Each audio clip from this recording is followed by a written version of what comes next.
Hi everyone, thanks for joining.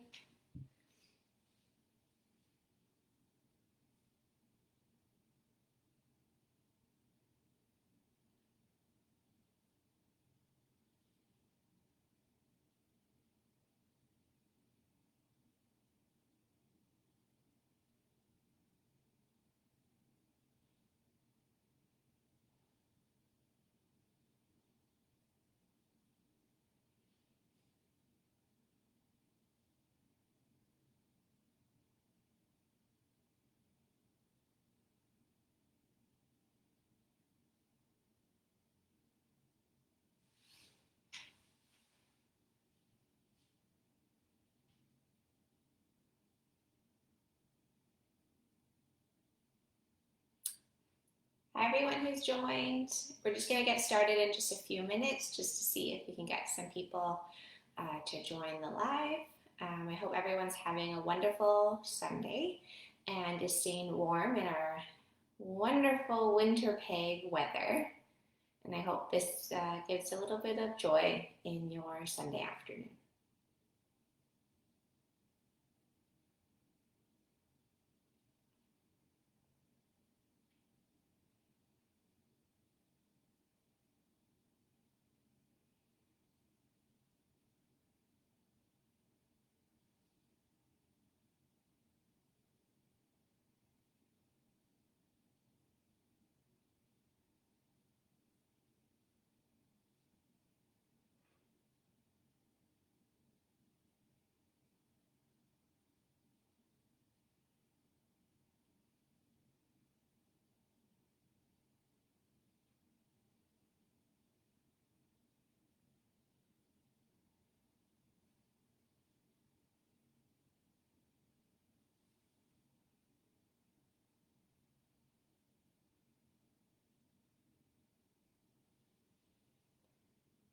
Okay, so we're going to get started. Welcome to Folklorama Presents I Love to Read month.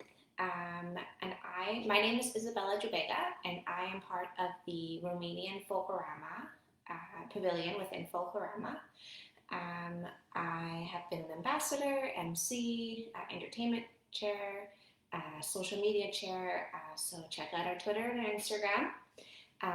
In my day-to-day life, I am a continuous improvement analyst with Assiniboine Credit Union. But I'm not only Romanian, I'm also half Chilean. And so I love Folklorama because I'm able to connect to both of my heritages and my cultures and feel connected to my family that lives abroad. So today I'm going to be reading The Enchanted Pig. It is a Romanian folk tale. And when I grew up, my dad and my mom had the normal fairy tales that you would be used to, such as Cinderella and Snow White, but in Spanish and Romanian. So this one is a new folk tale for me, and I'm very excited to share with you The Enchanted Pig. Once upon a time, there lived a king who had 3 daughters. Now it happened that he had to go out to battle, so he called his daughters and said to them, "My dear children, I am obliged to go to the wars. The enemy is approaching us with a large army. It is great grief for me to leave you all. During my absence, take care of yourselves and be good girls.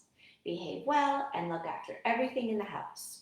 You may walk in the garden and you may go into all the rooms in the palace except the room in the back of the right-hand corner. Into that you must not enter, for harm would befall you." "You may keep your mind easy, father," they replied. "We have never been disobedient to you. Go in peace, and may heaven give you a glorious victory." When everything was ready for his departure, the king gave to them the keys of all the rooms and reminded them once more of what he said. His daughters kissed his hands with tears in their eyes and wished him prosperity, and he gave the eldest the keys. Now, when the girls found themselves alone, they felt so sad and dull that they did not know what to do. So to pass the time, they decided to work for part of the day, to read for part of the day, and to enjoy themselves in the garden for part of the day. As long as they did this, all went well with them, but this happy state of things did not last long. Every day they grew more and more curious, and you will see what the end of that was. Sisters, said the eldest princess, all day long we sew, we spin, and read. We have been several days quite alone, and there is no corner of the garden that we have not explored. We have been in all the rooms of our father's palace and have admired the rich and beautiful furniture. Why should we not go into the room our father forbade us to enter? Sister, said the youngest, I cannot think of how you can tempt us to break our father's command. When he told us not to go into the room, he must have known what he was saying and have had a good reason for saying it. Surely the sky won't fall on our heads if we do go in, said the second princess. Dragons and such like monsters that would devour us will not be hidden in the room. And how will our father even find out if we have got in? While they were speaking thus, encouraging each other, they had reached the room. The eldest fitted the key in the lock, and snap! The door stood open. The three girls entered, and what do you think they saw? The room was quite empty and without any ornament, but in the middle stood a large table with a gorgeous cloth, and on it lay a big book. Now the princesses were curious to know what was written in the book, especially the eldest, and this is what she read. The eldest daughter of this king will marry a prince from the east.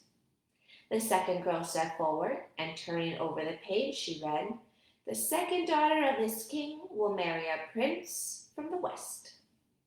The girls were delighted and laughed and teased each other. But the youngest princess did not want to go near the table or to open the book. Her elder sisters left her no peace, and will she, nil she, they dragged her up to the table, and in fear and trembling she turned over the page and read, the youngest daughter of this king will be married to a pig from the north. Now, if a thunderbolt had fallen upon her from heaven, it would not have frightened her even more. She almost died of misery, and if her sisters had not held her up, she would have sunk to the ground and cut her head open. Now, when she came out of the fainting fit into which she had fallen in her terror, her sisters tried to comfort her, saying, can you believe such a nonsense? When did it ever happen that a king's daughter would marry a pig? What a baby you are, said the other sister. Has not our father enough soldiers to protect you, even if the disgusting creature did come to woo you? The youngest princess would fain to have let her be convinced by her sister's words, and have believed what they said, but her heart was heavy. Her thoughts kept turning to the book in which stood written that great happiness waited her sisters, but a fate was in store for her such that had never been known to the world. Besides, the thought weighed on her heart that she had been guilty of disobeying her father. She began to get quite ill, and in a few days she was so changed that it was difficult to recognize her. Formerly she had been rosy and merry, and now she was pale and nothing gave her any pleasure. She gave up playing with her sisters in the garden, ceased to gather flowers to put in her hair, and never sang when they sat together at their spinning and sewing. In the meantime, the king won a great victory, and having completely defeated and driven off the enemy, he hurried home to his daughters, to whom his thoughts constantly turned. Everyone went out to meet him with cymbals and fifes and drums, and there was great rejoicing over his victorious return. The king's first act on reaching home was to thank heaven for the victory he had gained over the enemies who had risen against him. He then entered his palace, and the three princesses stepped forward to meet him. His joy was so great when he saw that they were all well, for the youngest did her best to not appear sad. In spite of this, however, it was not long before the king noticed that his third daughter was getting quite thin and sad-looking, and all of a sudden he felt as if a hot iron was entering his soul, for it flashed through his mind that she had disobeyed his word. He felt sure he was right, but to be quite certain, he called his daughters to him, questioned them, and ordered them to speak the truth. They confessed everything, but took good care not to say which had led the other into temptation. The king was so distressed when he heard it, and he was almost overcome by grief. But he took heart and tried to comfort his daughters, who looked frightened to death. He saw what had happened, and that 1,000 words would not alter matters by a hair's breadth. Well, these events had almost been forgotten when one fine day a prince from the east appeared at the court and asked the king for the hand of his eldest daughter. The king gladly gave his consent. A wedding banquet was prepared, and after 3 days of feasting, the happy pair were accompanied to the frontier with much celebrating and rejoicing. After some time, the same thing befell the second daughter, who was wooed and won by a prince from the west.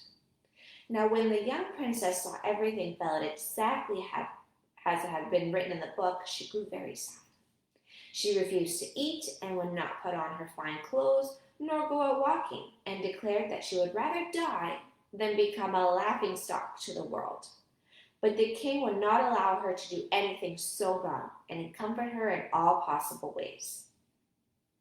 So the time passed. Lo and behold, one fine day, an enormous pig from the north walked into the palace, and going straight up to the king said, "Hail, O king, may your life be as prosperous and bright as the sunrise on a clear day."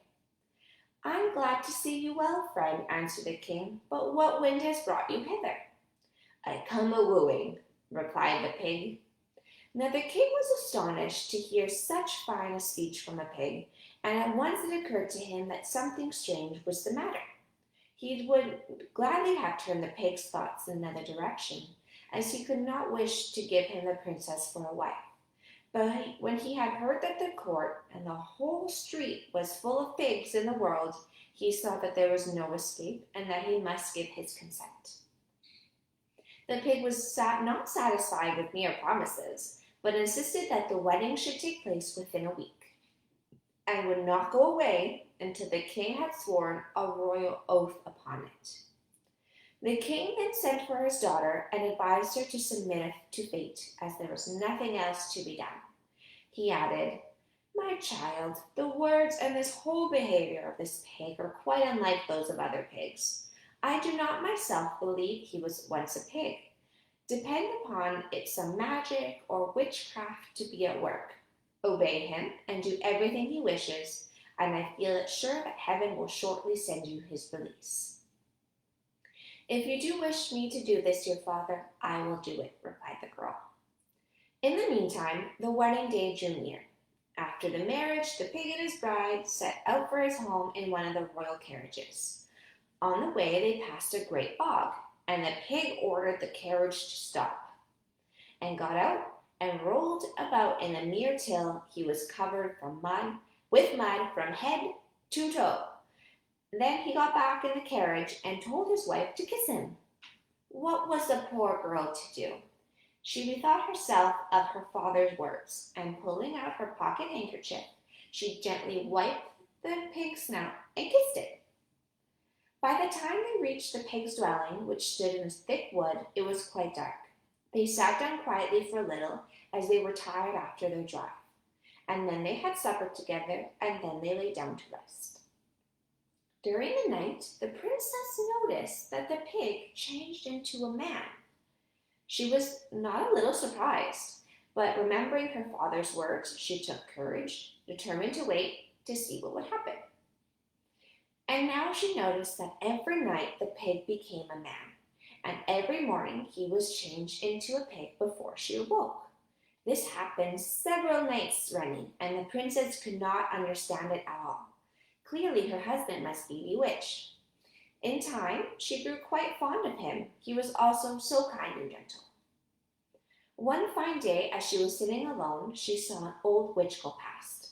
She felt quite excited, as it was so long since she had seen another human being, and she called out to the woman to come over and talk to her. Among other things, the witch told her that she understood all the magic arts, and that she could foretell the future. And she knew the healing powers of herbs and plants. "I shall be grateful to you my whole life, old dame," said the princess, "if you will tell me what is the matter with my husband. Why is he a pig by day and a human by night?" I was just going to tell you that one thing, my dear, to show you what a good fortune teller I am. If you like, I will give you an herb to break the spell."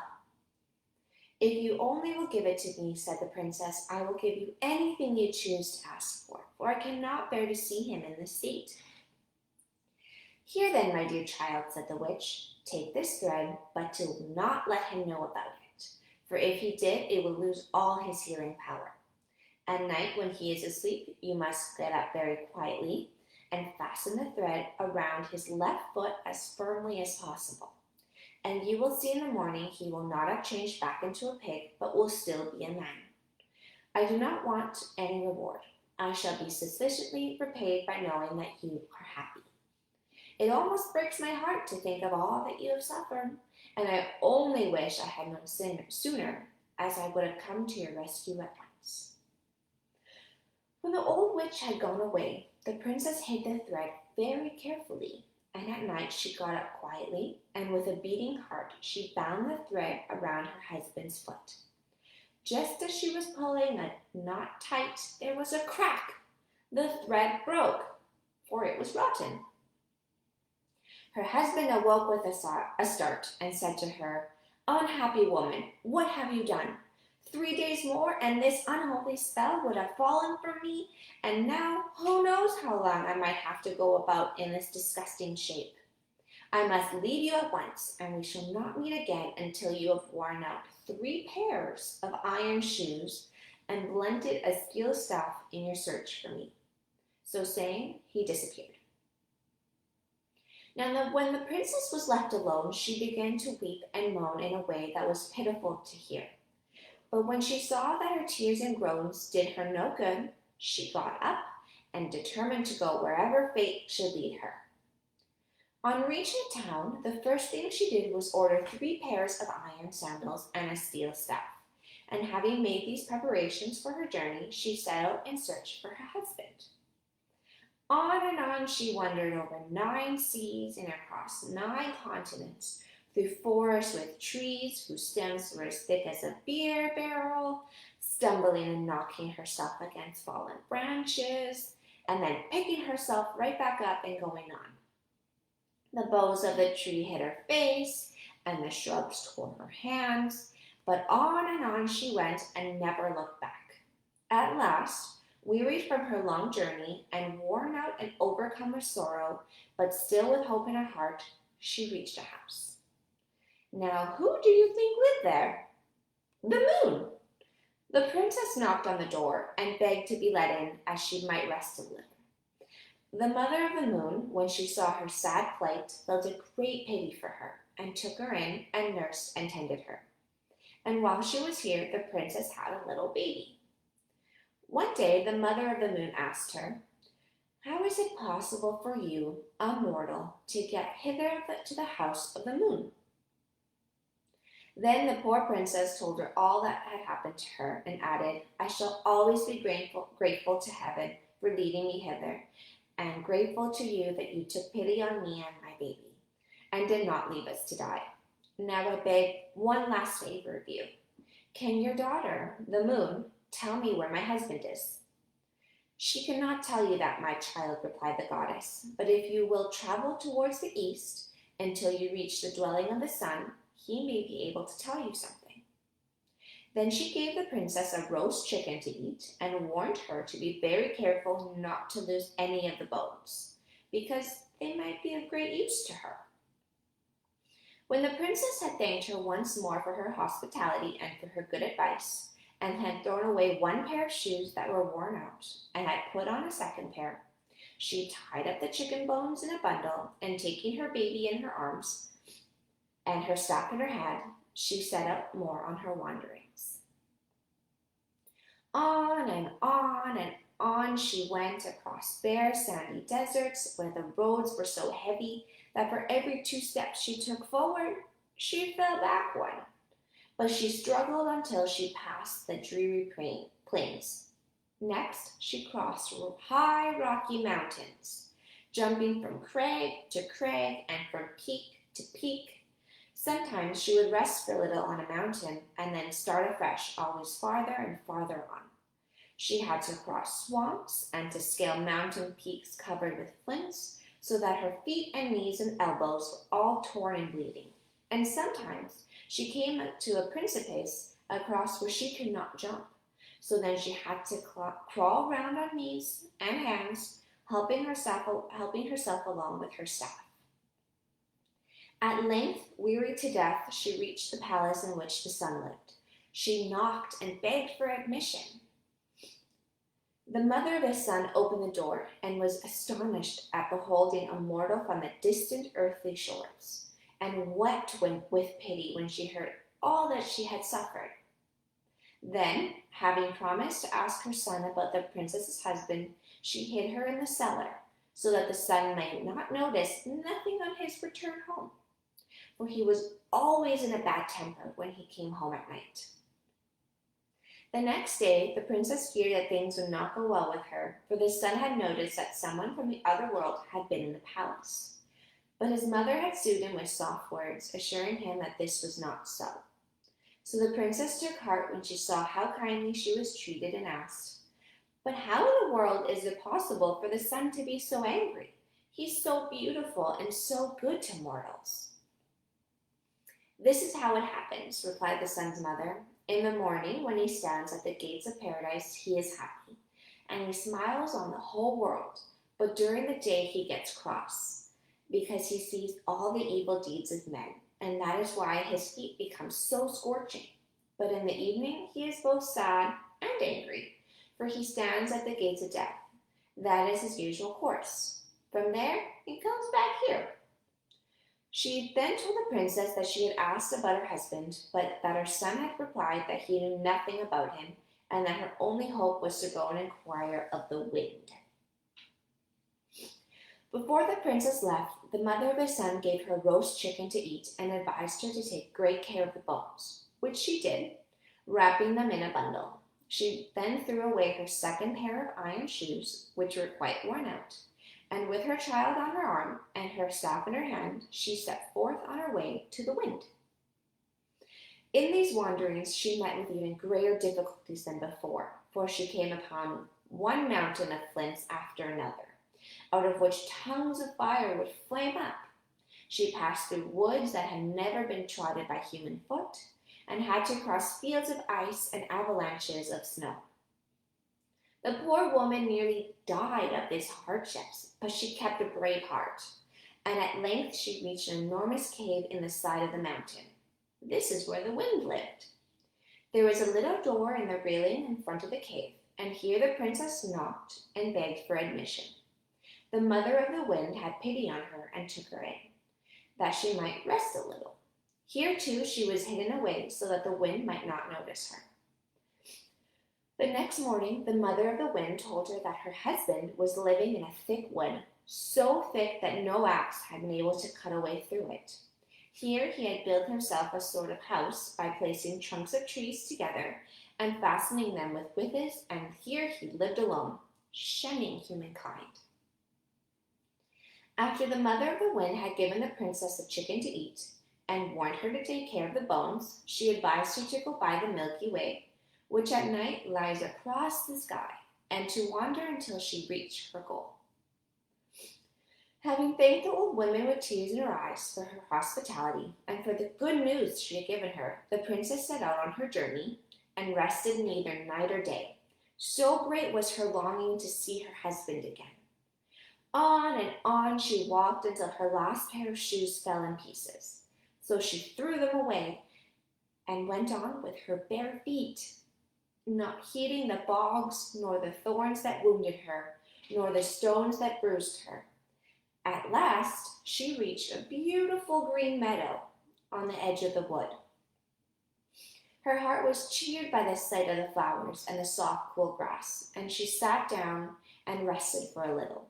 But hearing the birds chirping to their mates among the trees made her think with longing of her husband, and she wept bitterly. Taking her child in her arms and her bundle of chicken bones on her shoulder, she entered the woods. For 3 days and 3 nights she struggled through it, but could not find anything. She was quite worn out with hunger and weariness, and even her staff was no further help to her, for in her many wanderings it had become quite blunted. She almost gave up in despair, but made one great effort, and suddenly in the thicket she came upon the sort of house that the mother of the wind had described to her. It had no windows, and the door was on the roof. Round the house she went in search of steps, but could not find any.